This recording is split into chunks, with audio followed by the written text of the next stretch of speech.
네, 오늘은 5장 중요한 이산형 확률 분포를 다룰 시간입니다. 오늘 시간에는 베르누이 분포하고 바이노미얼 분포. 바이노미얼은 우리말로 이항 분포라고 이렇게 더 많이 알려져 있습니다.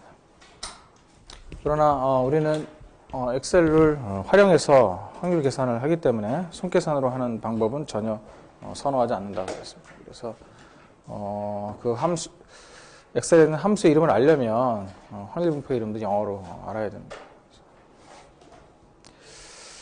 자, 첫 번째 베르누이 분포에 대해서. 베르누이 분포는 이 자체가 중요한 건 아니고요. 이 자체가 활용되는 경우는 거의 없고요. 이항 분포를 설명하기 위한 그런 분포로 나오는 것입니다. 즉 이항 분포가 바로 베르누이 분포하고 바로 연결이 되는 그런 겁니다. 그러니까 베르누이 분포를 통해서 이항 분포가 나온다. 그렇게 되는 것입니다. 그래서 베르누이 분포는 이렇게 어떤 확률 변수가 베르누이 분포를 따른다 그러면 이런 식으로 표현을 하게 됩니다. 가로 열고 나오는 이게 바로 모수. 모수를 이제 P라고 쓴 거에서 여러분들 연상하실 수 있듯이 모수 P가 무엇에 대한 확률 이제 구체적으로 나오겠죠. 모수가 확률 P 하나입니다. 모수 하나만 결정되면 이 확률 함수가 결정된다. 그렇게 생각합니다. 확률 함수를 그렇게 표현하는 거죠. 자, 베르누이 시행이라 그러면 여기서 보는 것처럼 어떤 시행의 결과가 단 두 가지로 나오는 것을 베르누이 시행이라고 합니다. 베르누이 확률 변수는 뭐냐면 바로 그렇게 시행 결과가 두 가지로 나오는 그러한 확률 실험의 결과를 확률 변수로 나타낸 것을 우리가 베르누이 확률 변수다 그렇게 얘기합니다. 확률 변수에서는 반드시 숫자를 표현해야 되기 때문에 자연스럽게 0, 1, 1, 2, 2, 3 그렇게도 할 수는 있겠지만 굉장히 복잡해져요. 그래서 여러 시행착오 끝에 0, 1 두 가지를 택하는 겁니다. 이렇게 이걸 디지털 넘버라고 그러죠. 0, 1 그래서 있고 없고. 그래서 보통 이제 우리의 관심이 대상이 되는 그러한 확률 변수를 1이라고 하고 나머지 것을 0이라고 이렇게 합니다. 그래서 또 다른 표현으로는 시행의 성격이 어떤 것인지 상관없이 무조건 1은 성공, 0은 실패 이런 식으로 그냥 말로 표현하기도 합니다. 그러니까 우리의 관심이 대상이 되는 걸 성공, 아닌 것을 실패 이렇게. 자, 베르누이 시행은 우리가 이미 다 알고 있는 그런 내용입니다. 그러니까 그거를 특별히 이제는 시행의 결과가 두 가지로만 나오는 것을 베르누이 시행, 베르누이 확률 변수, 그 결과를 베르누이 확률 변수다 그렇게 용어만 서로 배웠다 그렇게 생각하시면 됩니다. 1번에 보시면 동전 던지기 같은 경우도 베르누이 시행이죠. 거기서 성공 확률은 0.5. 앞면과 뒷면 중에서 어느 것을 성공이라고 정의하더라도 같죠. 보통 이제 앞면이 나오는 거를 성공.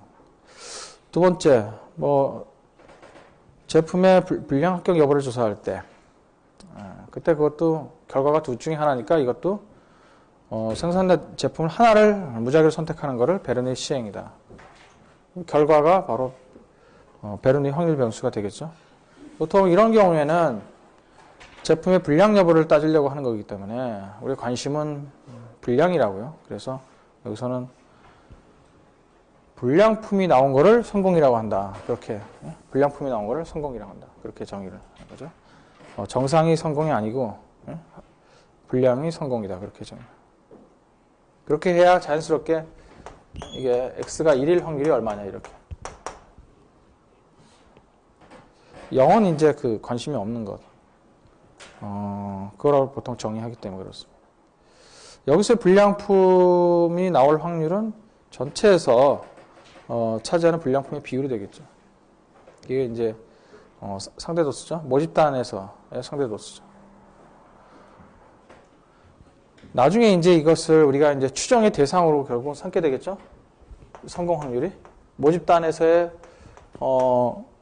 성공이라는 사건 1의 전체 비율 그건 당연히 몰라야 되기 때문에 그래서 표본을 갖고 이 비율을, 이 확률을 추정하게 될 거예요.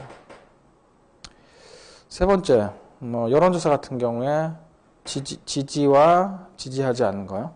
그런 경우 당연히 지지하는 경우가 우리가 관심이 되기 때문에 그 지지하는 결과가 나왔을 때를 그걸 1이라고 그렇게 하죠. 거기서 성공 확률은 전체 모집단에서 지지하는 사람의 비율이 되겠죠. 당연히 그것도 이제 모집단은 모르니까 모를 테고 그것이 이제 추정 대상이 될 거라고 하는 겁니다. 자, x가 1이면 p가 나오고 이제 확률 함수를 정해야 되는데요. 이 특수한 이 확률 분포라고 하는 거는 우리가 관심이 대상이 되는 그런 확률 변수의 종류는 그렇게 많지는 않아요. 몇 가지가 없어요. 여기 나오는 이제 가장 대표적인 게 우리가 이제 다루는 네 가지인데 경제학과에서는 네 가지 정도면 충분해요. 네 가지를 다루게 되는데 그거는 하도 많이 다루기 때문에 그 확률 함수의 구체적인 형태를 뭐 서로 다 이미 알고 있는 것처럼 그렇게 간주하고 넘어가 버리기 때문에 이것을 거의 외우다시피 아니죠. 확률 함수가 외우지는 않더라도 그걸 보면 이거는 무슨 변수의 확률 함수구나. 딱 보면 이건 무슨 변수의 확률 함수나. 그 정도 구별은 할 줄은 알아야 됩니다.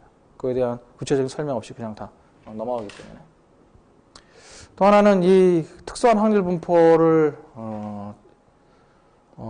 다루는 이유는 모집단이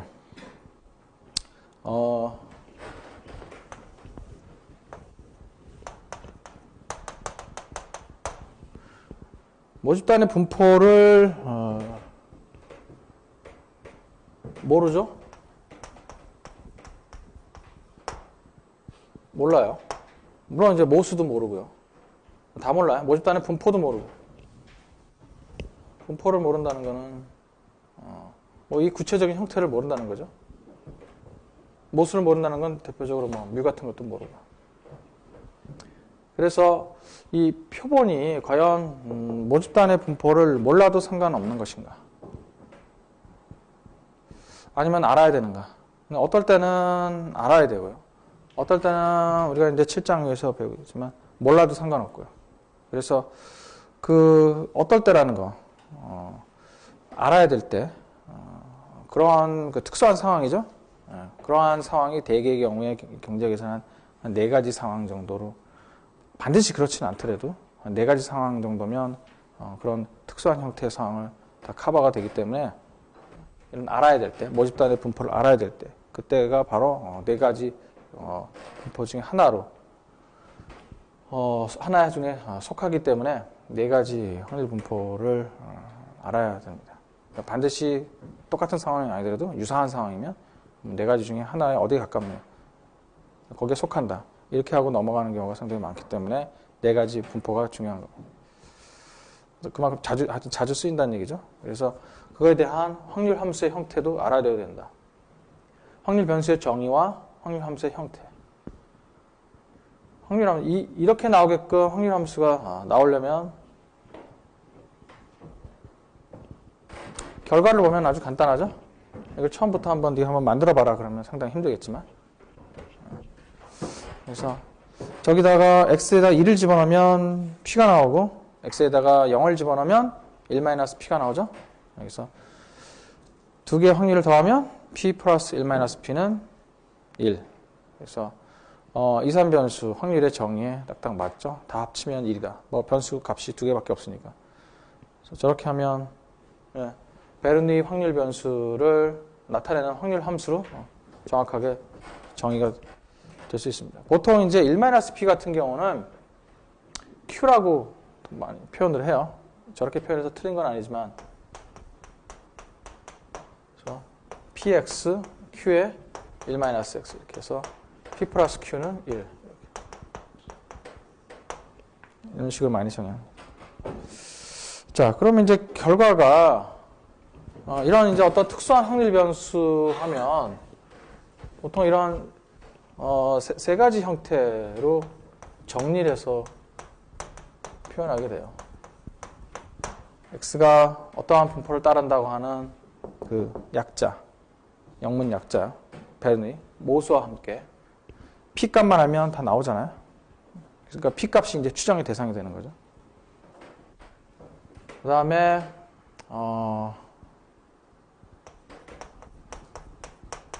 fx요. x의 확률 함수요.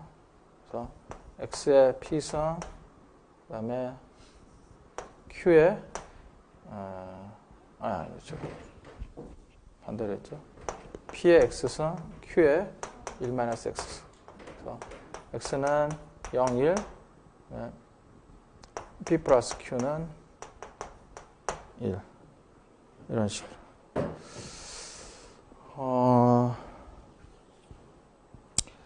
그 다음에 세 가지가 있다 그랬는데, 자, 마지막 하나. 그 다음 페이지요. 그 확률 변수의 평균과 분산이요. 대표적인 표본 통계량. 그러니까 기술 통계량이라고 그랬죠. 대표적인 기술 통계량. 평균과 분산. 보통 이제 표준 편차가 우리가 관심이 있는데, 표준 편차는 막 루트로 표현되는 경우가 있기 때문에, 베리언스에서 루트로 해야 표준 편차 나오니까. 그래서 그것 때문에 그냥 보기 좋게 베리언스를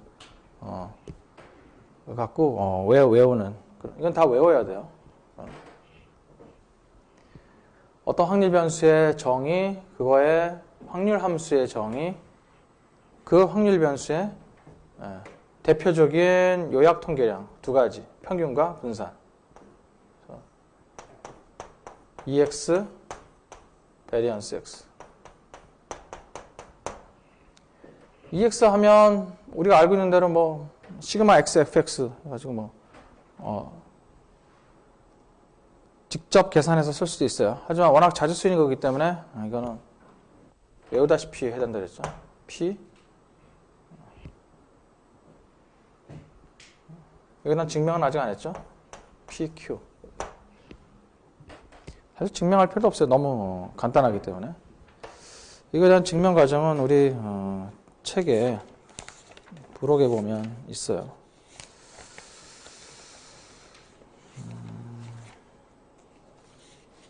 네, 130페이지에서 131페이지까지. 그거 이항 분포 해놨구나. 이항 분포 할 때 같이 설명이 되겠네요. 베르누이 분포에서 이항 분포가 간단하니까 이건 지금 할 수도 있네요. EX. 변수의 값이 둘 중에 하나니까요. 0 곱하기 0이 나올 확률. 뭐 할 필요 없죠? 어차피 0이 나오기 때문에. 그러니까 이거는 EX는 1 곱하기 1의 확률이죠? 1이 나올 확률은 P니까, P. 그 다음에, 베리언스 X는 X 마이너스 편차의 제곱의 평균이죠? X 마이너스 평균, 편차. 지금 평균이 얼마죠? P라고 그랬죠? P. X 마이너스 P. 제곱. 평균. fx. 자, x가 1 아니면 0이죠? 자, 1 집어넣으면 p의 제곱이네. 1-p의 제곱이죠. 1-p의 제곱, 그 다음에 p가 나올 확률. 플러스 x가 0인 경우 p의 제곱, 그 다음에 q. 이렇게 되죠? 1-p는 q죠? q. q의 제곱.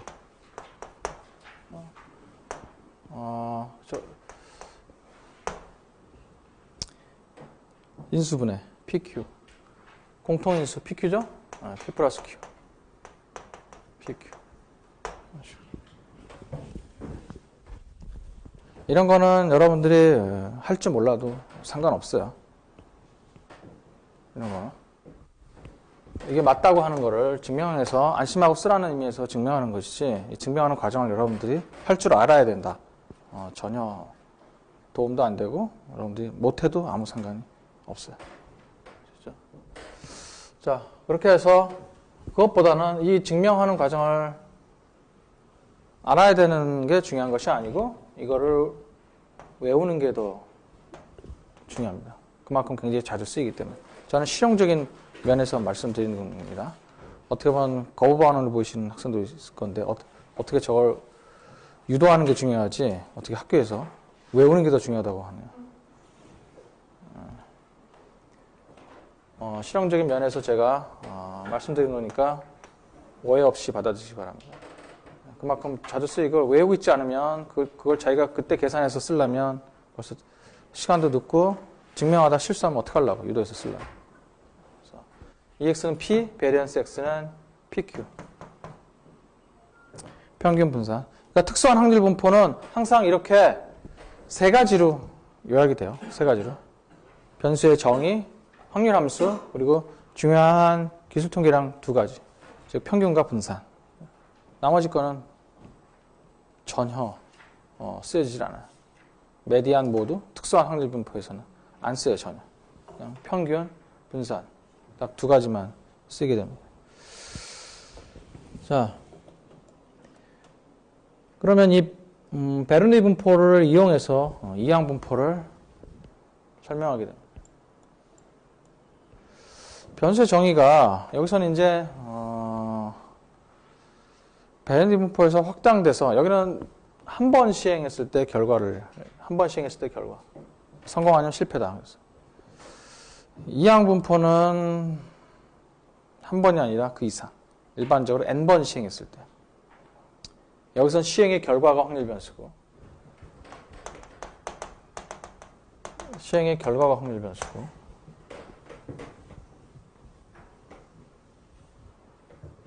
이항 분포는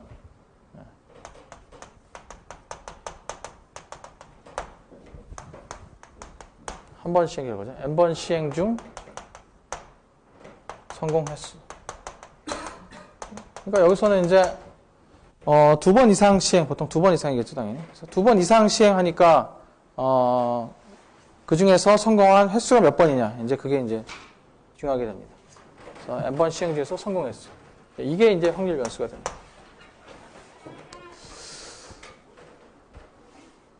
결국은 n이 1이라 그러면 다시 이 x가, 이 변수가 베르누이 변수가 되겠구나 하는 걸 알 수 있어요. n이 1이면 그런 특수한 케이스가 바로 베르누이 분포다. 한 번 시행 중에 성공 횟수는 1 아니면 0이니까 결국 그게 바로 베르누이 변수의 정의로 다시 되돌아오죠. 그래서 이항 분포는 많이들 아니까 이렇게 시간을 많이 쓰지 않을 겁니다. 이걸 표현하는 방법, 뭐 그런 것만 알죠. 이 확률을 계산하고 뭐 이런 것들은 이미 많이들 알고 있어요. 근데 이런 걸 우리가 어떤 식으로 요약해서 정리해서 알아둬야 되나. 그거는 잘 여러분들 습관이 안 돼 있을 테니까. 자, 이렇게 x는 이항 분포를 따른다. 바이노미아. np. 여기서 모수가 하나 더 늘어나겠죠, 당연히? 한 번이 아니라 n번 시행하니까. 그게 바로 이제 모수가 된다. 당연히 이제 이 모수 두 개가 확률 함수를 형태를 결정하게 되겠죠. 그러니까 확률 함수 중에서 n하고 p만 모르는 값이 되는 거죠. np만 알면 확률 함수 값이 정의가 됩니다. fx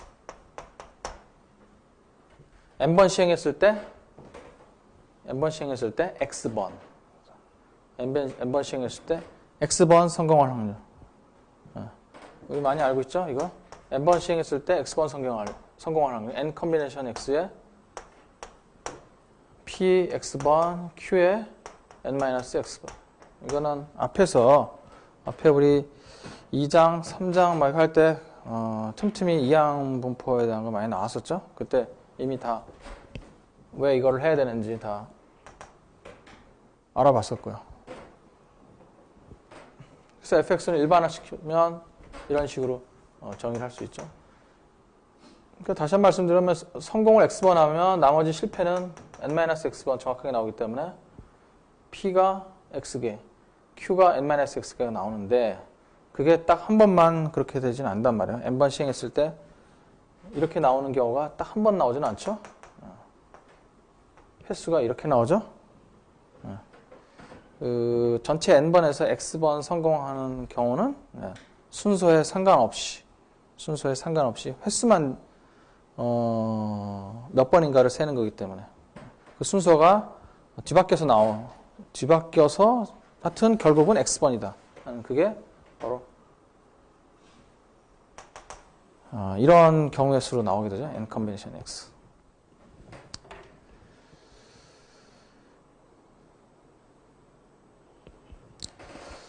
그 다음에 EX하고 베리언스 X. 여기 이제 교재 이제 부록에 나와 있는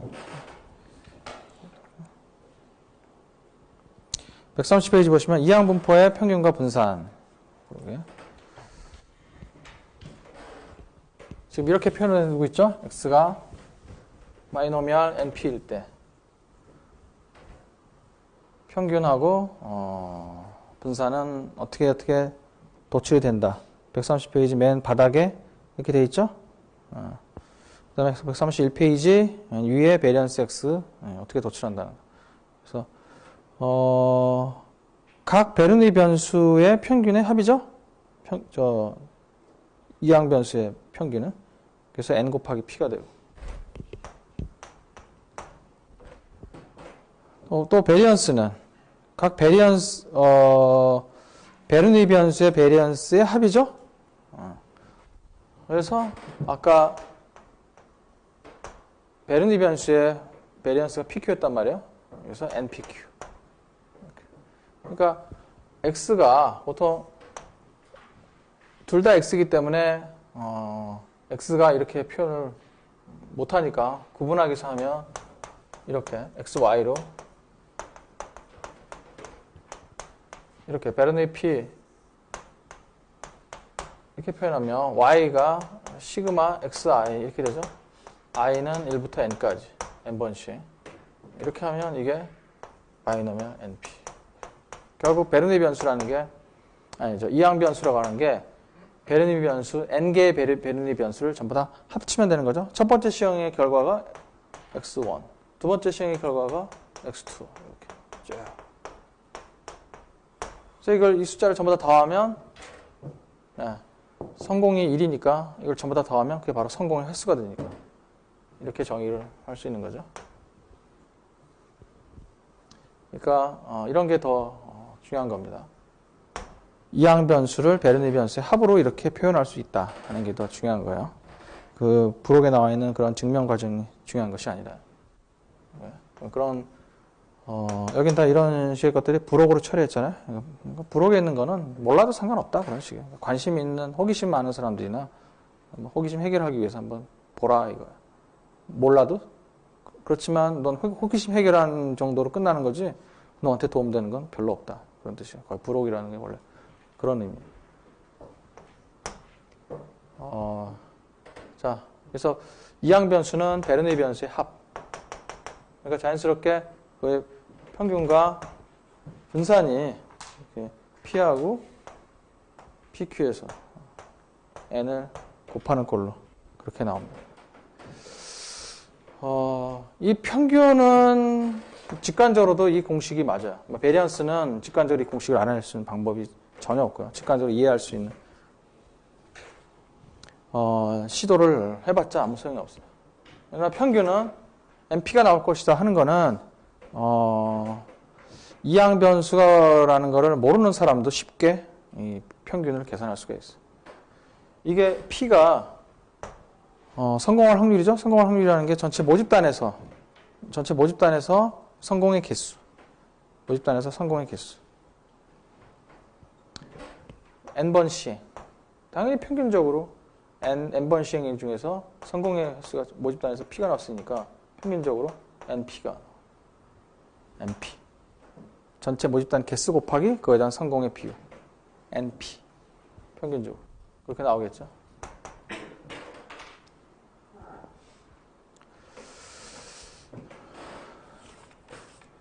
사실 이항 분포하면 이 세 가지로 요약되기 때문에 챕터 전체 하나가 아니죠. 이항 분포라는 거 전체 하나가 아주 간단하게 정리되기 때문에 사실 이거에 대해서 별 거부 하나 없이 이해하셨으면 더 이상 사실 뭐 할 건 없어요.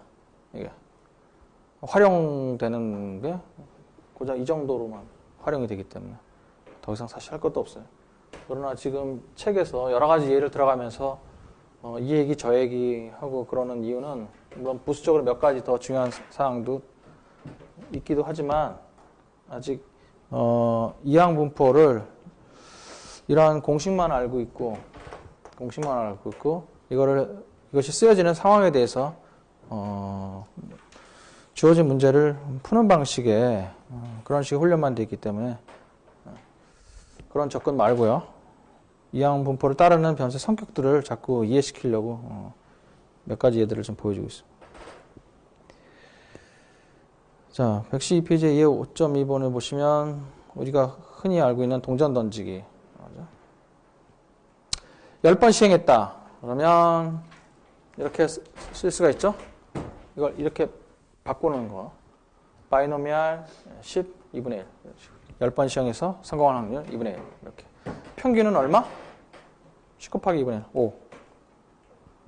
분산은 MPQ. 10 곱하기 2분의 1 곱하기 2분의 1. 이런 식으로. 4분의 10.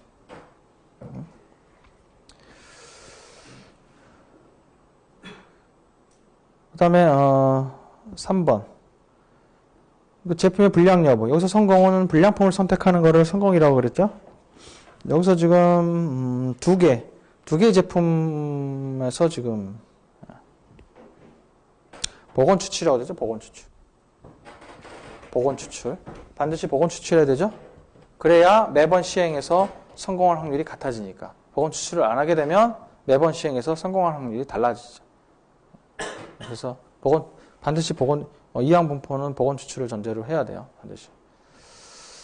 두 개의 제품을 복원 추출한다는 말이니까 시행을 2번 한다 그런 얘기죠. 베르누이 시행을 2번 한다. 그러니까 베르누이 시행은 항상 매번 시행해서 성공할 확률이 P라고 항상 똑같은 그런 상황을 얘기하는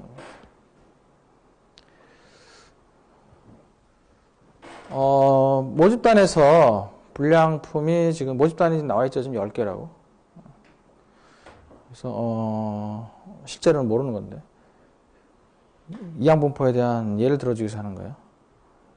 10분의 5로 지금 불량률, 그러니까 성공 확률이 10분의 5, 0.5라는 얘기죠.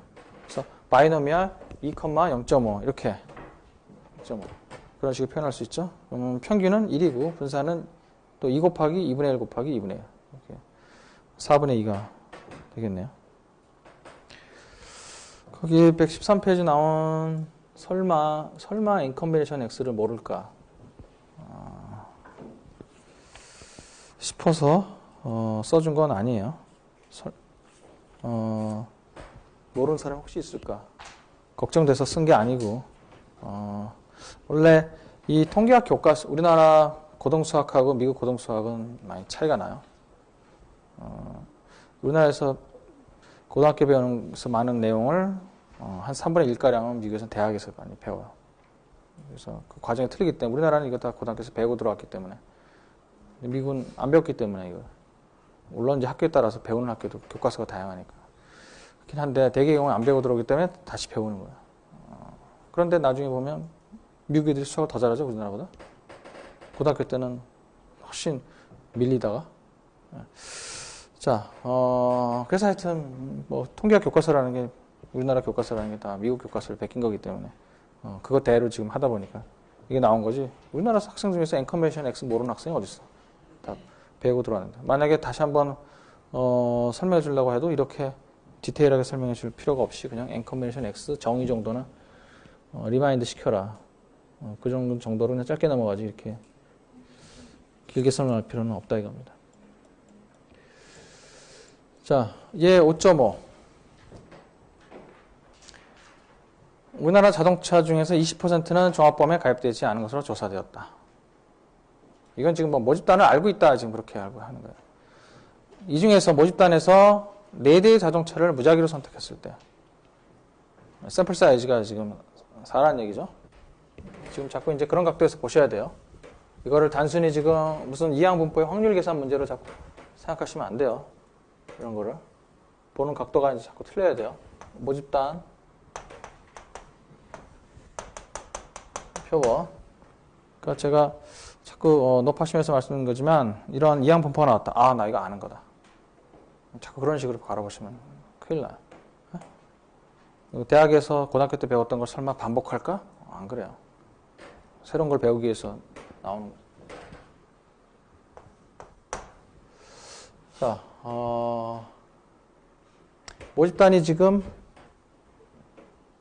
사이즈가 얼마인지는 모르죠. 그러나 모수는 지금 알고 있죠. P는 20%. 이제 이런 표현 방법도 여러분들이 익숙해져 있어야 된다 이 말이에요. P 하면 뭐 0점이 항상 소수로만 여러분들이 많은 시험을 봐왔기 때문에 그런 데서 그 프랙티컬하게 일반적으로 쓰는 방식하고 시험에서 표현하는 방식이 많이 틀리기 때문에 이렇게 얘기하면 이렇게 하면 굉장히 어색해 한단 말이에요. 그냥 P 0.2 이렇게 하면 익숙하고 이렇게 하면 뭔가 틀릴 것 같고 막 이렇게 그런 표현 방식에서도 많이 좀 벗어나요. P는 20%. 여기서 이제 무작위로 샘플 사이즈 4개를 택하는 거죠. 여기서 2대가 종합보험에 가입하지 않은 차량일 확률은 얼마인가? 여기서 지금 표본을 달리해서 할 수 있다는 거예요. 표본을 달리해서. 그러니까 표본이 계속 바뀐다는 거죠, 지금. 표본을 4개로 지금 그 상황이 지금 확률적인 상황이라는 걸 여기 알려주기 위해서 하는 거예요, 지금. 단순히 지금 이항 분포를 너 계산할 줄 아느냐, 지금. 물론 결과는 그렇고 답은 그래요. 풀이 과정도 그렇고. 하지만 본래 이 문제를 자꾸 프랙티스 시키려는 학생들한테 이유는 이게 바로 확률적인 상황이라고 그걸 이해시키기 위해서 하는 거예요. 확률적인 상황. 그래서 우리가 확률을 계산한다. 확률적인 상황이기 때문에 확률을 계산한다. 이 표본의 4개는 항상 달라지는 거예요. 그러니까 이 표본에 지금 2대가 종합보험에 가입할 수도 있었고 없을 수도 있고 있을 수도 있고 없을 수도 있고 가입하지 않은 차량이 샘플 사이즈는 4개에서 4개일 수도 있고 3개일 수도 있고 2개일 수도 있고 1개일 수도 있고 샘플에 따라서 다 달라질 수 있다. 그런 상황을 좀 보여준 겁니다.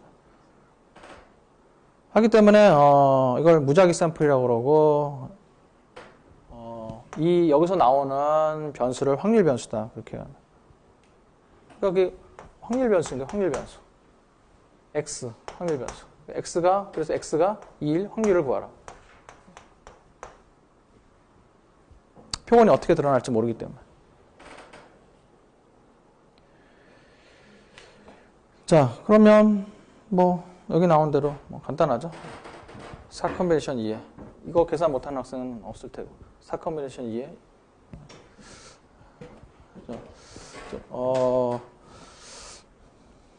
이거를 여러분들이 이제 손계산하는 것도 더 이상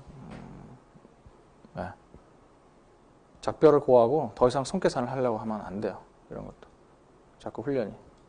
그래서 어떻게? 이것도 이제 엑셀을 이용해서 해야 된다. 이거. 그래서 이거를 여러분들한테 요구되는 거는 이제 이거는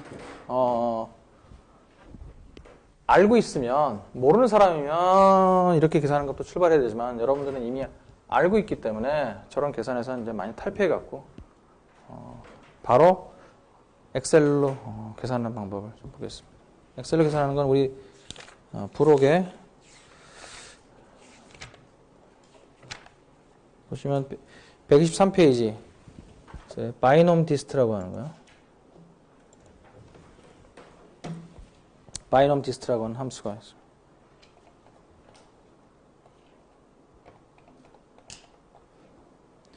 바이놈만 바이만 하나 더 치면 또 안 나오네. 바이놈 디스트 나오죠. 바이놈 디스트.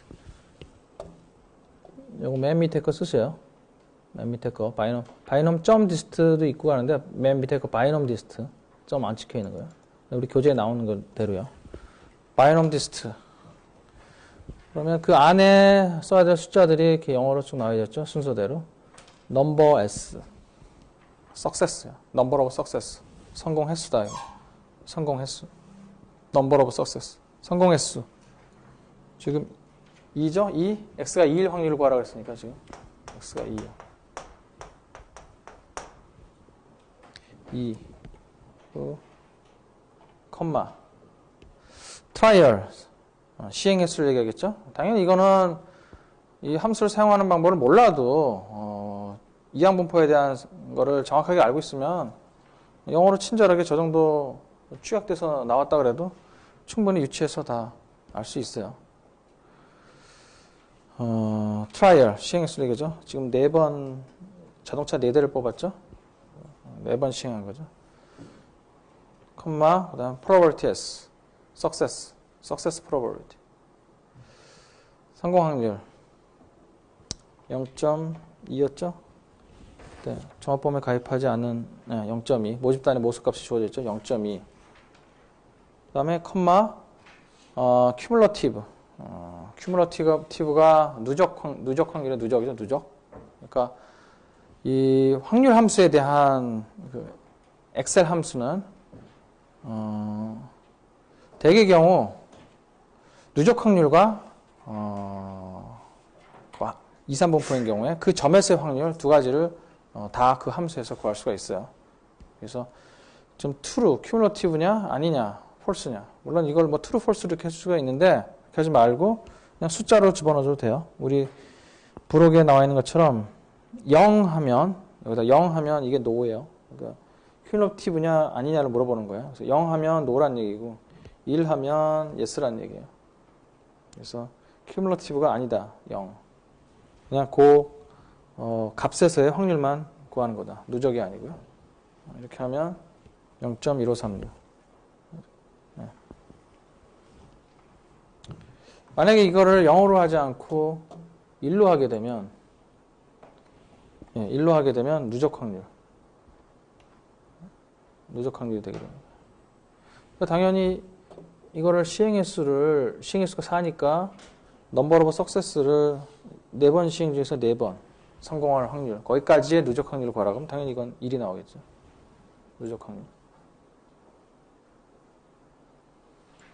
그러니까 부록에 바이놈 디스트에 대한 설명이 잘 나와 있으니까 각자 꼭 반드시 엑셀을 넣고 프랙티스를 해보셔야 합니다.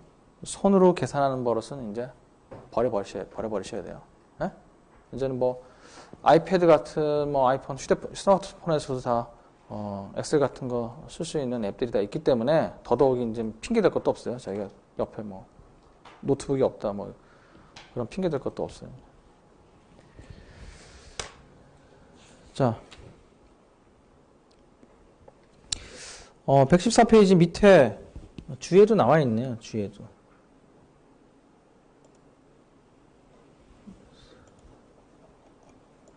밑에 보니까 주에. 바이놈 디스트에서 맨 끝에 그 숫자, 가로 안의 숫자 0을 쓰면 그 점에서의 확률, 1을 쓰면 누적 확률이다. x가 x1 확률이다. 이렇게 친절히 여기다 써놨네요. 얘도 해놓고요. 부록에 갈 필요도 없네요. 그냥. 이것만 봐도 그냥 금방 알 수 있네. 자, 그 다음에 그림 5.1을 보시면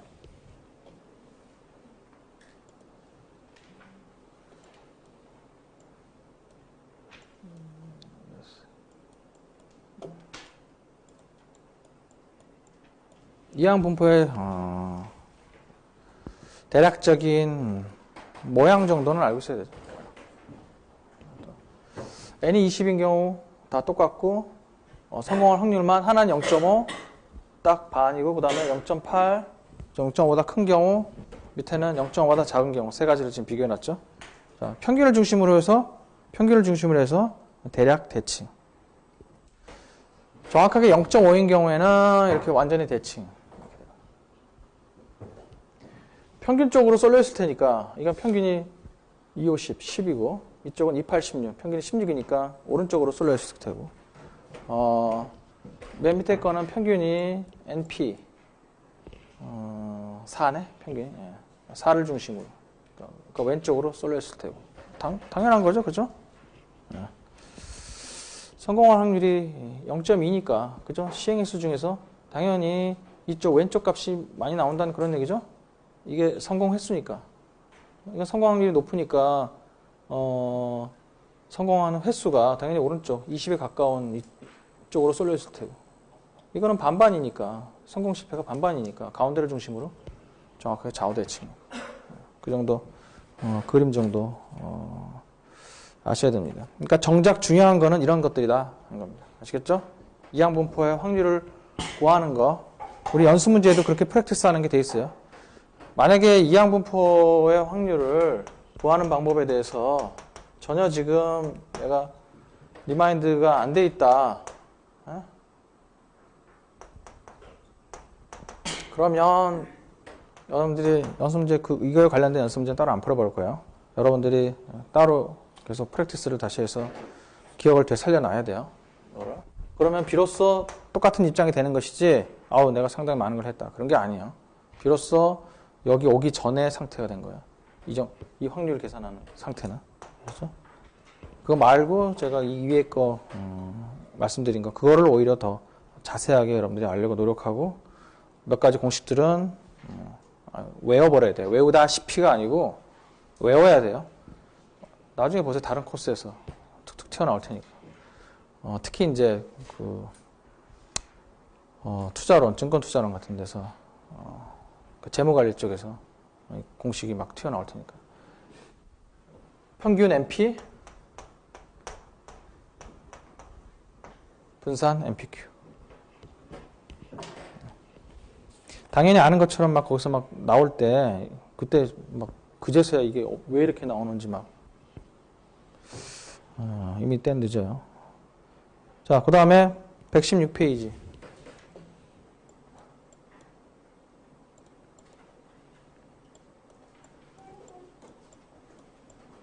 자, 우리가 이항분포를 나중에 추정 검증에서 많이 쓰이는 거는 이항 변수, 바이노미얼 랜덤 베리어블. 바이노미얼 베리어블 그 자체보다는 뭘 더 많이 쓰게 되냐면, 여론조사에서 지지 비율. 그걸 이항 변수를 갖고 응용해서 쓰게 돼요. 즉, 지지하는 비율이라는 게 바로 이항 변수의 표현이 바로 가능해요. 자, 모집단에서 추출하죠. 모집단의 사이즈도 모르고 샘플 사이즈는 n이다. 그럼 여기서 이 샘플에서 지지하는 비율, 그거를 어떻게 계산할까요? n분의. 어떻게 표현할까요? n분의. 아까 했잖아요. 지지 여부 0, 1을 넣는다. 지지하는 걸 1, 지지하지 않는 걸 0으로 넣는다. 그러면 어떻게 될까요? n분의. 지지한 사람의 숫자를 쓰면 되죠? 어떻게 표현하면 돼요? 지지한 사람의 수를. 그게 바로 성공 횟수 아니에요? 지지하는 사람의 수가 바로 이항 변수 아니에요? 이항 변수. 지지한 사람의 수가 n분의 x. 이렇게 표현할 수 있어요. 그래서 x가 바이노미얼 np. 여기서 이게 p.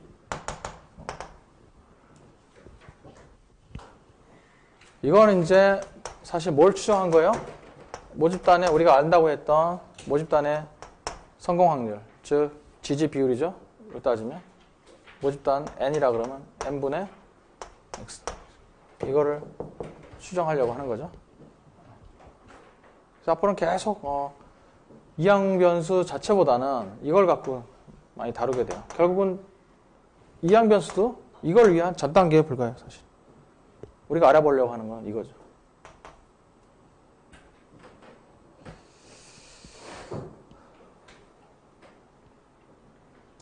자, 그러면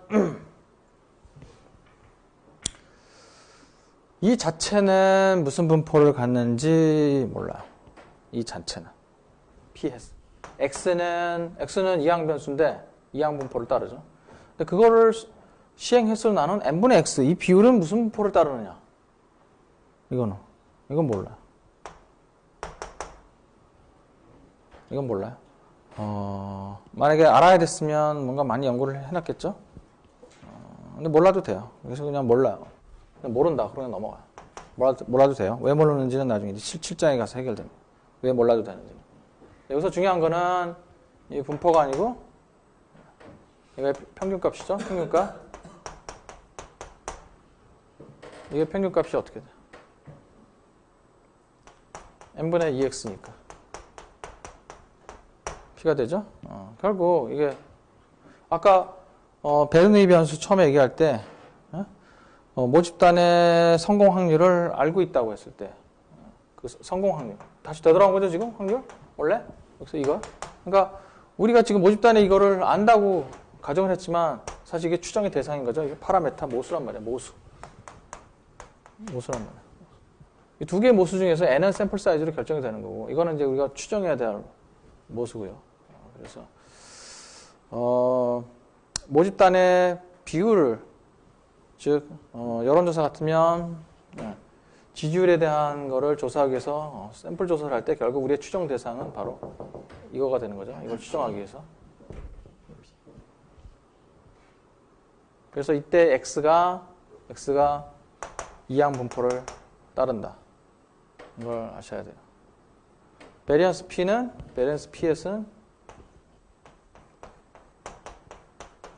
n분의 npq죠. npq. n 제곱분의 n제곱분의 npq죠. 그래서 이거 n분의 pq. 그래서 이것도 뭐 이거야 뭐 외울 필요가 없는 거고 평균은 베리언스 P햇이 n분의 pq다 하는 것도 외우다시피 알고 있어야 되는 게 아니라 반드시 외워야 돼요. 그래서 제가 5장을 이제 벗어나면 다시는 이거에 대해서 베리언스 이 PS는 P고 베리언스 PS는 n분의 pq라는 얘기를 왜 이렇게 되느냐를 다시는 이제 얘기는 안 할 거예요. 마치 서로 이미 다 알고 있는 것처럼 그렇게 그냥 바로 그냥 베리언스 PS는 n분의 pq다. 여러분들이 아시는 것처럼 이렇게 가면서 이렇게 설명할 테니까 반드시 외워놓으시기 바랍니다. 네, 여기 교재 보면은 여기 비율의 평균과 분산하는 공식 나와 있죠. 다시 한번 확인하시고요. 아주 자주 쓰이고 하여튼 이제 남은 부분 내에 계속 이 비율의 평균 분산 이 공식이 계속 나올 테니까요. 반드시 외워두시기 바랍니다. n분의 p 1-p 이런 식으로 외우지 마시고요. n분의 pq 이런 방식으로. 비율은 그 소스가 그러니까 그 변수의 근원이 이항 변수라는 거예요. 이런 식으로 이항 변수에서 나왔다는 거예요. 성공 그러니까 성공했다는 거는 횟수로 나타날 수도 있고 비율로 나타날 수도 있다. 그렇게 생각하시면 편할 겁니다. 이 예를 보시면 불량품이 5%인 제품군에서 100개의 제품을 무작위로. 여기선 편의상 아직 지금 이거를 지금 추정 검증하는 그런 단계는 아니기 때문에 P가 지금 알고 있는 경우 모르면 여기서 P하고 Q를 계산을 못하기 때문에 지금 이걸 계산하는 공식을 응용하는 걸 좀 보여주기 위해서 모르면 답이 안 나오잖아요. 그래서 P를 안다고 가정하고 그렇게 나옵니다. 불량률이 5%인 제품군에서 이 P가 이제 5%라 그런 얘기죠. 100개의 제품을 무작위로 샘플 사이즈를 100으로 했다 그런 거죠.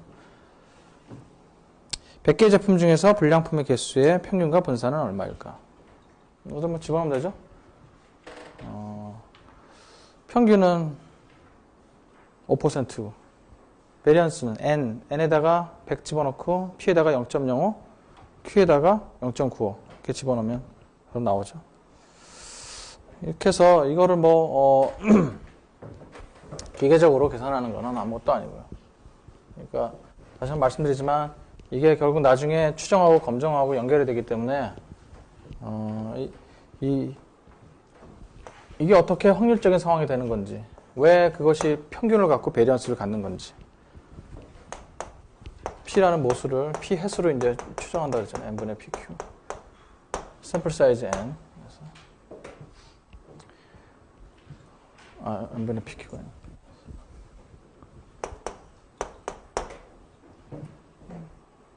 여기 x는 바이노미얼.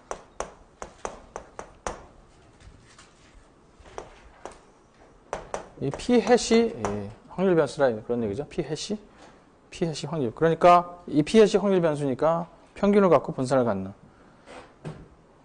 네, 그런 식으로 나오게 되죠. 그러니까 샘플이 달라지면 P 햇 값도 달라지고.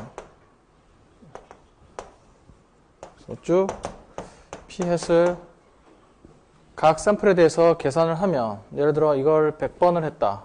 그러면 100개의 P 햇이 나오겠죠. 그럼 그거를 히스토그램으로 만들면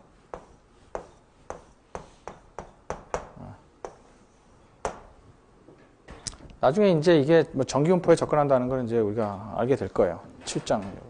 하여튼 그 전까지는 무슨 분포인지를 몰라도 상관없고, 하여튼 P 햇이 이러한 히스토그램을 갖는다는 거는 뭐라 그랬어요? 상대도수.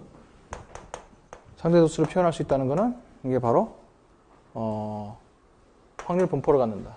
즉 이 높이가 확률이다. 그래서 가운데 P가 있고 편차들의 평균이 n분의 PQ다. 그런 의미를 이해하는 게 더 중요하다고 하는 겁니다. 이 자체 PS의 평균을 못 구하고 베리언스 PS를 혹시라도 학생들이 못 구할까봐 그걸 연습시키기 위해서 그런 의미가 아니에요. 여러분들이 문제를 그런 식으로 바라보면 상당히 힘들어져요. 그렇죠? 이건 지금 이 변수가 확률 변수라는 것을 주시시키기 위해서 평균과 베리언스를 갖는 거다. 그러니까 비확률 변수면 그렇게 평균 베리언스 그럴 수가 없죠. 이거 그러니까 확률 분포를 가질 수가 없죠. 그러니까 샘플에 따라서 이 값들이 다 다르게 나온다는 걸. 그걸 자꾸 주지시키기 위해서 이런 프랙티스를 해보는 거다. 사실 그런 겁니다. 그 다음에 지금 이항분포의 마지막에서 이항분포와 비보건 추출에서 나오고 있습니다. 아까 그 이항분포 설명할 때 이 성공 확률이라고 하는 거예요. 이항변수의 그 성공 확률을 하는 거.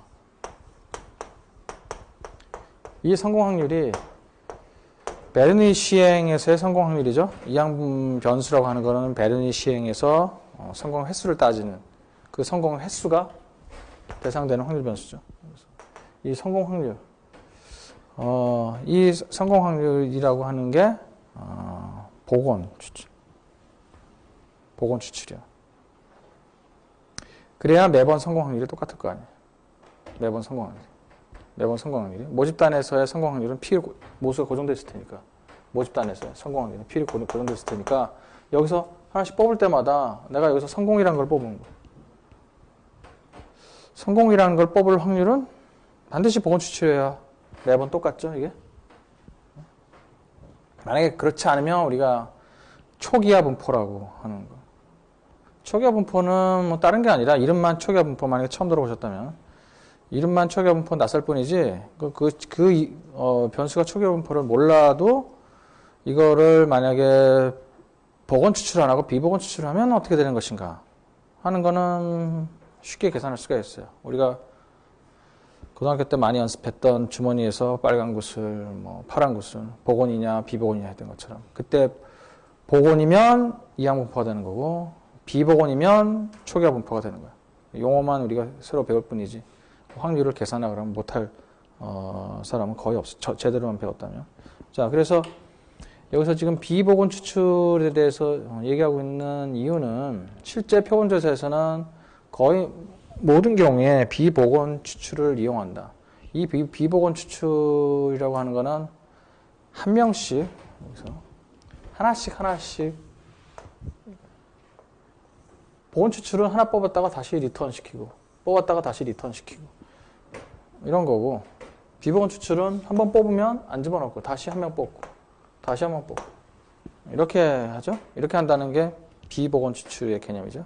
근데 실제로 여론조사할 때 한 명씩 뽑나요? 한 명씩 뽑고 또 한 명씩 뽑고 안 그러죠? 그냥 통째로 뽑아버리지. 20명이다 그러면 20명 그냥 통째로 뽑아버리지. 이렇게 모집단에서 그냥 골고루 여기저기서 그냥 동시에 와르르 그냥 뽑아내서 동시에 전화 걸고 자동으로 여론조사를 할 경우에 이렇게 하죠. 그렇게 하는 거나 차례로 하나 확인하고 다시 안 돌려보내고 다시 하나 뽑고 마찬가지죠. 그 복원과 비복원의 차이는 뭐예요? 여기 동일한 것이 다시는 나오지 않게 하는 게 바로 비복원 추출이죠. 그걸 20명을 한꺼번에 뽑나 20명을 차례차례로 비복원 추출을 뽑나 마찬가지죠. 한 번 나온 거는 다시 또 나오지 않죠. 뭔가 마찬가지 개념이에요. 혹시 그것 때문에 고민하신 분 있을까요? 좀 다른 거 아니냐? 그래서 동시에 샘플을 동시에 뽑던 한 개씩 비복원 추출하던 결국 마찬가지다. 그런 얘기야. 복원 추출이 아닌 거는 다 마찬가지다. 그러니까 복원 추출은 한 번 뽑혔다 그래서 다시 못 뽑히는 것이 아니라 그 표본이 다시 또 나올 수 있죠. 복원 추출은 그게 또 나올 수가 있어요. 똑같은 게. 그런 가능성을 두느냐 안 두느냐. 근데 여기서 n이 충분히 크면 중요한 건 표본이 아니고 모집단이요. 모집단의 사이즈가 충분히 크면 네, 거의 이항분포를 따른다. 이거는 이제 수학적으로 증명했는데 비복원 추출이어도 모집단의 사이즈가 충분히 크면 그럴 경우에 이 x는 정확한 이항분포는 아니지만 이항분포에 접근한다. 근사하게 접근한다. 수학적으로 증명. 수학적 증명은 크게 뭐 어렵지도 않아요. 근데 뭐 그걸 증명했다 그래서 우리한테 돌아오는 건 아무것도 없고요. 고생만 진탕하고. 그래서 수학적인 스킬만 늘어나고 실제적인 감각은 오히려 더 막 떨어져요. 자꾸 그런 거에 매달리면. 그래서 그냥 이렇게 간단하게 넘어가는 게 여러분들을 위해서 더 좋다고 하는 겁니다. 그러니까 반대로, 그러니까 그게 중요한 거죠. n이 충분히 크면 비복원 추출의 경우에도 이게 거의 이항분포를 따른다.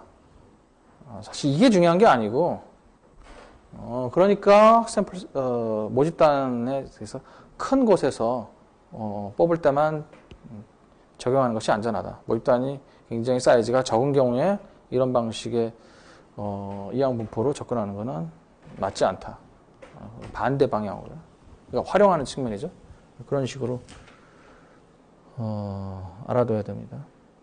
그러니까 여러모로 모집단 그러니까 여론조사 같은 경우에는 그러니까 모집단의 사이즈를 작게 한다는 거는 그러니까 당연히 뭐 어느 각도에서 보나 많이 틀려요. 전국에서 샘플을 뽑아야지 어느 한 특정 지역에서 샘플을 보면 그 자체가 이상한 샘플이라는 건 그냥 직관적으로 알 수 있거든요. 뭐 그런 면에서도 이상하다는 것을 알 수 있고 이게 모집단의 사이즈가 충분히 크지가 않은 면에서도 이게 이항분포를 따르지 않기 때문에 이 이후에 나오는 모든 추정 검증이 다 아구가 다 안 맞게 돼요. 이 사실을 이용할 수가 없기 때문에. 그래서 모집단이 크게 만든다는 거는 하여튼 여러 군데서 골고루 뽑는다 그 얘기예요. 그러니까 이걸 그걸 많이 이제 쉽게 형상화를 많이 시켰잖아요. 우리가 뭐 골고루 뽑아야 된다. 골고루 뽑아야 된다는 게 여러 가지가 의미가 있는데 그 중에 한 의미가 손을 집어넣어서 여기다 이렇게 손을 집어넣어서 골고루 뽑는다. 어떤 한 군데서만 뽑지 말아야 된다 그죠? 여기저기서 다. 그러니까 모집단을 좀 크게 두고서 골고루 뽑는다. 그런 의미가 바로 모집단의 사이즈를 크게 한다. 예? 골고루 뽑는다. 모집단을 크게 두고 뽑는다. 여러 군데서 왔다 갔다 하면서 골고루 이렇게 아니면 섞는다든지 이렇게 어떤 특정한 한 부분에서 나오지 않게 모집단의 사이즈를 제한시켜 갖고 상당히 작게 만들고 그러면 안 된다. 알겠죠? 그래서 비복원 추출과 복원 추출을 보세요. 제가 지금 접근하는 방법이 전혀 틀려요.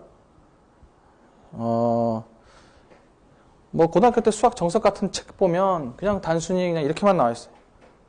n이 라지 n이니까 모집단의 사이즈가 크면 비복원 추출을 하더라도 복원 추출에 가까운 확률이 나온다.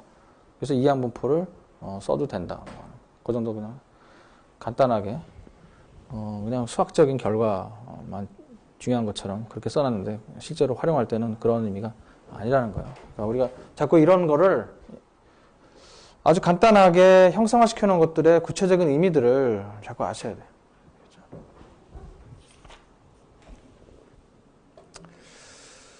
자, 그 다음 페이지에 끝에 부분에 요약해서 나와 있어요. 119번, 118페이지.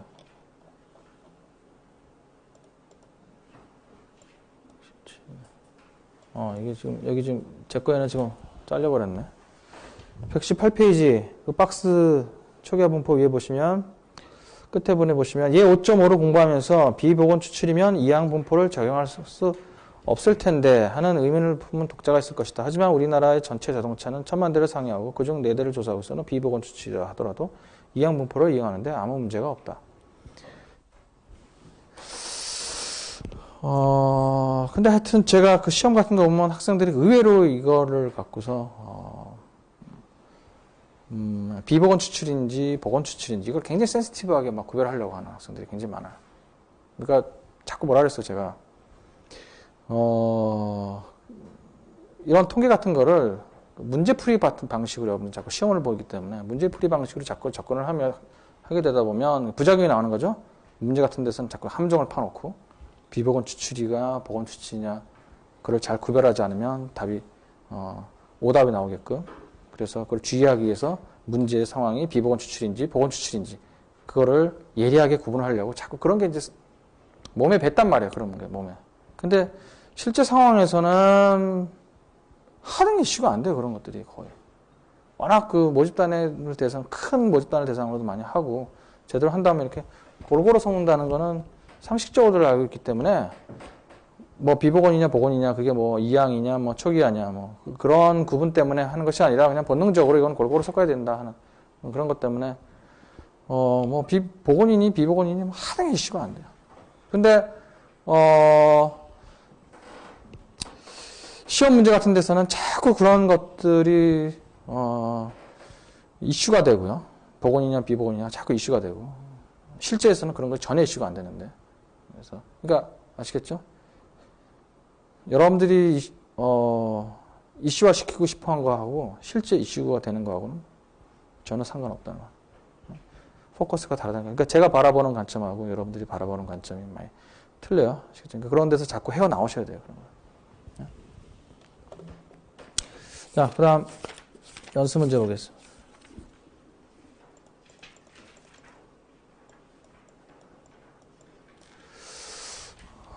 여러분들이 이 엑셀과 바이놈 리스트 반드시 꼭 개인적으로 연습을 해보셔야 됩니다. 중간 시험에 엑셀을 이용해서 분명히 시험을 본다 그랬죠. 그러니까 여러분들 계산기는 일체 사용을 못하게 할 거니까 엑셀로만 하게 할 거니까 꼭 해보셔야 됩니다. 그러니까 이런 거 갖고 이제 프랙티스를 해보시면 알 거 아니에요, 그죠? 제가 제대로 계산했는지 여기 해답하고 비교해 가면서요. 여기 해답에도 여기 바이놈 디스트리 갖고 쓰는 거 다 나와 있잖아요. 비교해 가시면서 제대로 자기가 지금 엑셀 함수를 쓰고 있는지 그런 거. 자, 다시 한번 말씀드리지만 이런 방식이요. 이거 여러분들이 아주 그냥 금과 옥저처럼 아주 중요한 그래서 컴비네이션이 되는 계산기가 있느냐 없느냐 막 그런 걸 찾으러 막 계산기 선택에 어떤 잣대로 삼고 막 그랬잖아요. 그런 게 하등에 이제 이슈가 안 돼. 물론 이제 이걸 딱 보면 이게 이항 분포를 구하는 확률 함수다. 이런 거는 반드시 알고는 있어야 되죠. 보고 구별은 하고 눈으로 구별은 할 수 있어야 되지만 이걸 갖고 직접 이용하려고 하는 건 더 이상 필요 없다 이 말이에요.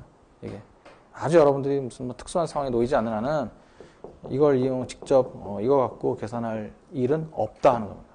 아시겠습니까?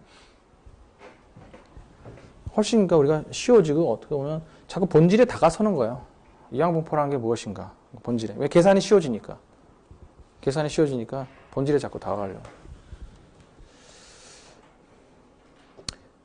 자, 평균과 분산 표준 편차 이거요.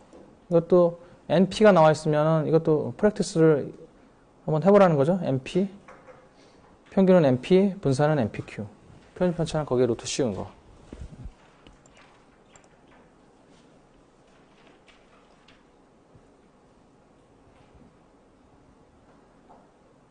네? NP, NPQ. 그거 프랙티스 하는 거예요. 그게 이제 자기가 잘 안 돼 있으면 이런 걸로 이제 프랙티스를 한번 해보라. 그러니까 이런 자체 구하는 거는 뭐 전혀 이런 거를 뭐 시험 문제 내고 그런 거는 좀 이상한 거예요. 아시겠죠? 이런 거 시험 볼 필요가 없는 거예요. 이게 하는 게 중요한 게 아니에요. 이런 게. 여러분들 그냥 프랙티스 몸에 익히라고 하는 것이지. 이것만 딱 놓고 이렇게 딱딱 숫자만 적어넣어서 어떤 기계적으로 하는 거 그런 걸 측정하는 게 여러분들한테 요구되는 건 아니기 때문에 자 성공의 비율 3번 성공의 비율의 평균과 분산 표준 편차 이거 비율의 표준 편차는 평균은 P고 분산은 N분의 PQ였죠? 네, 그걸 본인이 외우고 있어야 돼요. 외우다시피가 아니라 반드시 외우고 있어야 돼요. 이걸 유도하는 과정에 대해서는 한 번만 우리 부록에서 이 공식 유도하는 걸 한 번만 보시고 확인받고 그거는 이제 그 다음부터는 다시는 보시지 마세요. 별 도움도 안 돼요. 그 다음에 이항분포 지금 누적 확률하고 뭐 구간 확률을 구한다 그랬죠. 이거는 어떤 거를 여러분들한테 주지시켜 주려고 하는 거냐면 이항 변수는 연속 변수하고는 달리 한 점에서의 확률이 존재한다는 거죠. 연속 변수하고 이항 변수, 이산 변수하고의 차이는 연속 변수라면 이 두 확률이 같죠? 이 두 확률이 같아요. 그러나 이산 변수 같으면 이 두 확률이 틀려야 되죠? 왜? 여기. x가 2일 때 확률이 존재하기 때문에. 물론 0이라면 똑같지만, 이론적으로 이 두 확률은, 항상 같지가 않기 때문에, 조심해야 된다. 여기서도 지금 4번 같은 경우에 지금 부동화가 지금 포함이 안 돼 있죠?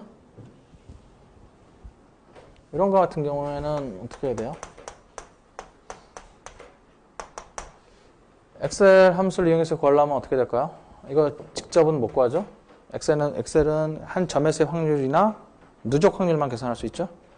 그러니까 그거를 이용하려면 1-p에 x에 거꾸로 근데 40초가니까 40까지 반드시 포함해서 이렇게 해서 무슨 의미인지 아시겠죠?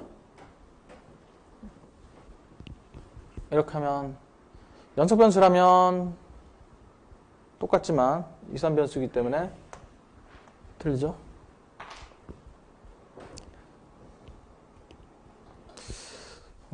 이 부분이 이해가 안 가시는 분은 저한테 물어볼 생각을 하지 마시고 다시 한번 설명하지 마시고 엑셀 갖고 직접 해보란 말이에요.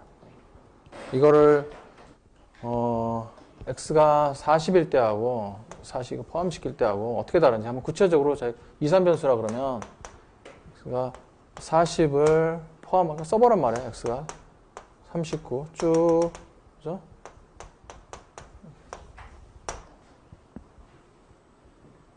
구체적으로 한번 해보란 말이에요. x가 40보다 작으면 x는 40은 포함이 안 되잖아요. 39 이렇게 쭉 써놓고 보면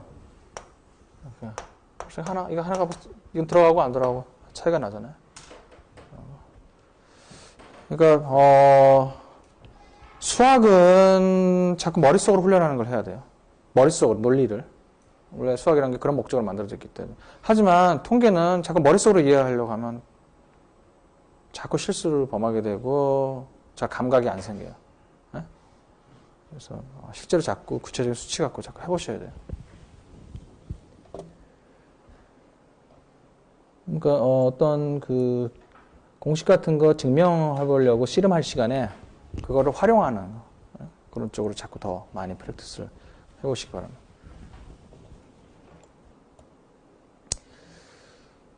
어떤 생산공정을 생산한 제품의 20%는 불량품이다. 이거는 지금 이런 것도 이제 보실 때 이건 지금 모집단의 모수를 지금 알려주고 있구나. 사실 모르는 건데 그런 것까지 다 캐치를 하셔야 돼요. 지금 모집단의 모수가 20%죠? 불량률 20%. 이항분포식으로 얘기하면 성공 확률이 20%죠. 성공이라는 게 불량이라는 게 나오는 사건. 그러니까 이런 것도 꼭 그런 식으로 해야지만 이해가 이렇게 분류 이게 사실은 이항분포다. 그래서 변수의 정의는 x는 여기서 불량품이 나오는 사건. 그게 바로 이항분포에 나오는 성공이다. 이렇게 생략돼야 될 단계를 처음부터 밟아야지만 이해가 가면 상당히 힘들어요. 매번 그런 식으로 해야지만 이해가 가요. 이렇게 그 중간 단계를 건너뛰는 거, 그런 걸 자꾸 훈련을 하셔야 돼요. 논리 점프를 바로바로 할 수 있는 거예요. 그러니까 그렇게 하려면 어떻게 해야 돼요, 그러면? 수학 같은 거는 공식 몇 개만 알면 풀 수 있는 아주 머리 좋은 학생들한테는 아주 전략 과목 중 하나죠. 그래서 통계는 그렇지 않아요. 그런 식으로 해갖고 문제를 많이 풀려고 시험은 잘 볼지 모르겠지만 적용하는 거에 대해서 상당히 힘들어져요. 그러니까 자꾸 이런 실제 사례들 자꾸 경험을 하셔야 돼요. 그래서 사실은 좀 더 시간적 여유가 많고 그러면은 이러한 실제 상황에 관련된 그런 연습 문제를 같이 한번 컴퓨터실에 가서 컴퓨터를 서로 활용해 가면서 풀어보고 상황 이해하고 그럼 좋겠는데, 그러려고 그러면 뭐 시간이 너무 많이 드니까 안타깝네요.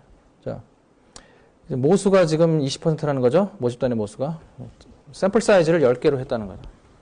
샘플 10개를 택했다. 이 중 2개가 불량품일 확률. 그 샘플 사이즈 10에서 지금 2개가 불량품일 수도 있고 1개일 수도 있고 10개 다가 불량품일 수도 있고, 샘플마다 다 다르다는 얘기죠. 샘플마다 다르다. 그러니까 어떤 특정 하나의 샘플에서 2개가 불량품일 확률. 그런 식으로만 접근하지 말고요.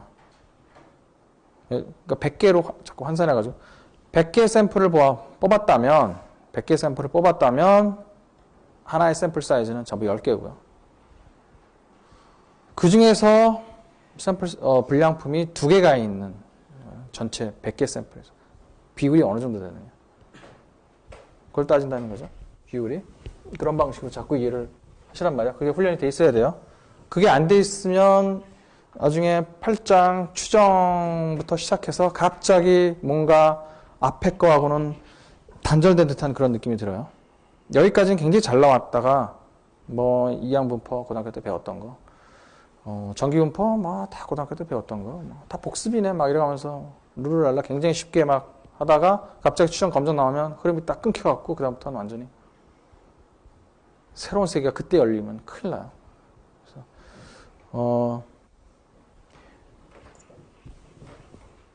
통계학은 기본적으로 지금 추론 통계학에 들어와 있다고요. 모집단에서 샘플링을 해서 모수를 추정하는, 그게 지금 거기를 지금 향해서 가고 있거든요.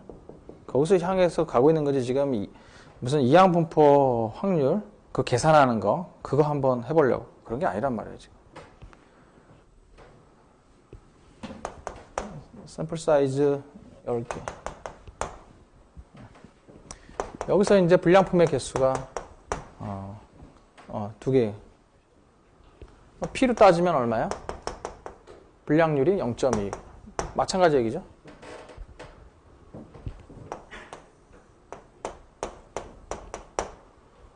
샘플링을 100번 하게 되면 100개의 P-햇이 나온다고요. 이렇게 히스토그램을 그릴 수가 있단 말이야. 그 얘기는 뭐예요? 이게 지금 확률 분포로 간다는 얘기예요. 확률 분포로 갔으니까 이러한 것 중에서 P-햇이 0.2가 될 여러 가지 P-의 값들이 나오는데 그 중에서 P-햇이 0.2. 0.2에서 이 높이 확률 그게 얼마냐? 경험해보지 않고 계산할 수가 있단 말이야. 이거 경험해보지 않고 수학적 확률로. 이런 특수한 확률 분포의 장점이 뭐냐면 경험해보지 않고도 확률을 수학적으로 확률을 계산해낼 수 있다 하는 겁니다. 그게 다 이제 모집단이 베르누이 분포를 갖는다, 이항 분포를 갖는다, 전기 분포를 갖는다 하는 어떤 특수한 확률 분포라고 가정을 하고 들어가기 때문에 수학적으로 이거를 100번 샘플링 안 해보고도 수학적으로 전체 확률을 다 계산해낼 수 있다 합니다. 수학적 확률로. 그렇잖아요. 머릿속에서 계산하잖아요. 하지만 여러분들이 이걸 해석할 때는 반드시 수학적 확률로 거기서 끝내면 안 되고 확률이 얼마였다 이렇게 결국 나올 거 아니야? 2개가 불량품 확률은 얼마다 계산돼서 나오면 거기서 끝나면 안 돼요. 이걸 다시 경험적 확률로 계산을 해야 돼요. 전체 100번 정도 샘플을 한다면 그 정도 0.2가 나오는 경우는 전체 몇 번 정도는 나온다. 그렇게 해석을 반드시 하셔야 됩니다. 그래야 나중에 추정 검증할 때 이런 개념이 자연스럽게 연결될 수가 있는 겁니다. 불량품은 평균 몇 개나 섞여 있을까? 바로 여기서 평균치를 얘기하는 거죠. 평균치. 이거 다 경험해보지 않아도 수학적 확률로 다 계산을 하고 있죠. NP. 조진 편차는 얼마인가? 노트 NPQ. 뭐 불량품은 평균 몇 개나 섞여 있을까? 평균 정도는 우리가 공식을 몰라도 계산할 수 있다 그랬죠? 10개 중에서 불량률이 20%잖아요? 그럼 평균 10 곱하기 0.2. 2개네 뭐. 평균은 2개. 직관적으로도 그냥 계산할 수 있죠. 평균 정도는.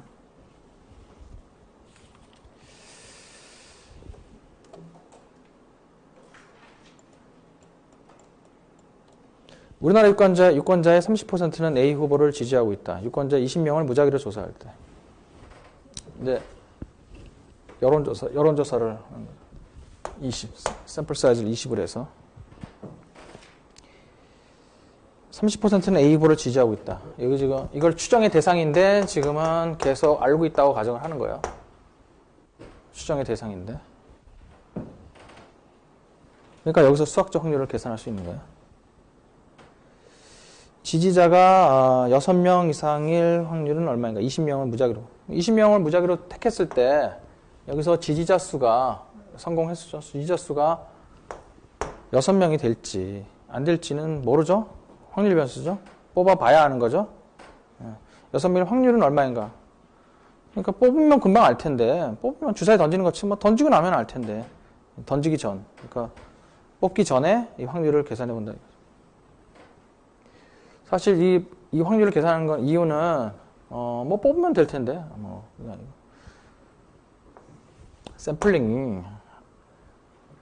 샘플을 할 때마다 이게 다 달라지기 때문에 그래요. 달라지기 때문에 결과가 다 달라지기 때문에 한 번 뽑아서 지지율이 나왔을 때 그 지지율을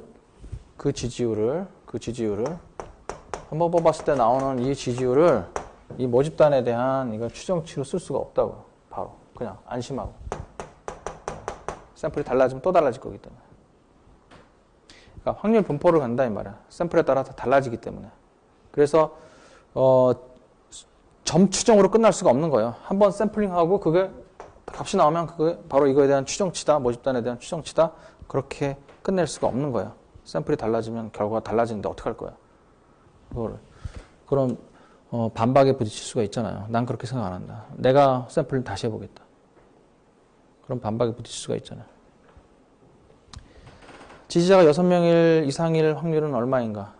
이거는 그냥 뭐 이항 분포를 따르기 때문에 단순히 이거는 그냥 이거 계산하라는 그런 문제예요. X는 지금 이항 변수죠? 그건 1 마이너스. 이건 2, 3 변수니까 6이 포함되느냐 안 되느냐가 그죠? 이걸 따지려면 어떻게 해야 돼요?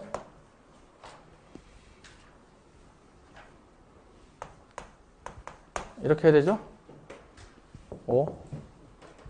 6이 아니고 연속 변수라면 반드시 6이어야 돼요. 하지만 2, 3 변수이기 때문에 이거의 반대는 5 이하죠. 6 이상의 반대는 6 미만. 그러니까 즉 5 이하. 여기서는 지금 정수로 돼 있으니까. 자, 1, 2번은 성공 횟수로 지금 표현하고 있고, 그래서 3, 4번은 성공 비율로 지금 표시하고 있죠. 성공 비율. 그러니까 지금 똑같은 걸 얘기하는 거다. 지금 횟수로 표현할 때가 있고 비율로 표현할 때가 있고. 근데 대개의 경우에 우리가 관심이 되는 거는 비율이 중요한 경우가 많아요. 그 횟수 자체보다 비율. 왜냐하면 모집단에서 우리가 지금 추정해야 될 게 이항분포를 따른다 그러면 모집단이 이항분포를 따른다 그러면 모집단의 사이즈는 n이 되겠죠. 지금 이거 추정의 대상이 바로 이 값이라고요. 우리가 자꾸 안다고 했던 이거. 이거 사실은 이거 모르거든요. 이게 추정의 대상이라고요. 이거를 추정해야 되기 때문에 이거를. x가 아니고 x가. p. 비율. 이 값수. 그러니까 1, 2번 같이 성공 횟수가 우리가 관심 있는 것이 아니고 우리의 추정의 대상은 비율. 지지율이 50% 이상일 확률은 얼마인가? 확률을 구하고 싶다면 다시 X로 돌아가야 되죠? 왜? P 햇의 확률 분포는 우리가 모르니까. 이게 무슨 분포를 갖는지 모른다 그랬잖아. 이게 무슨 분포를 갖는지 모르니까 여기서 분포를 아는 거는 X밖에 없기 때문에 P 햇을 다시 X로 돌려놔야 되죠? 그래서 P 햇이 지지율이 50% 이상일 확률. 이거에 대한 확률 분포는 모르니까 이거는 다시 확률 분포를 아는 확률 변수를 바꿔놔야 되죠. 그래서 X가 전체가 몇 명? 20명이 되겠죠? 그러면 50%니까 10명 이상의 확률이네. 250, 10명. 그러죠? 50%. X가 10명 이상. 마찬가지로 이것도 한 점에서의 확률이 존재하니까 계산할 때 X가 이렇게 10 이상의 반대는 9 이하. 그래서 9 이하일 확률.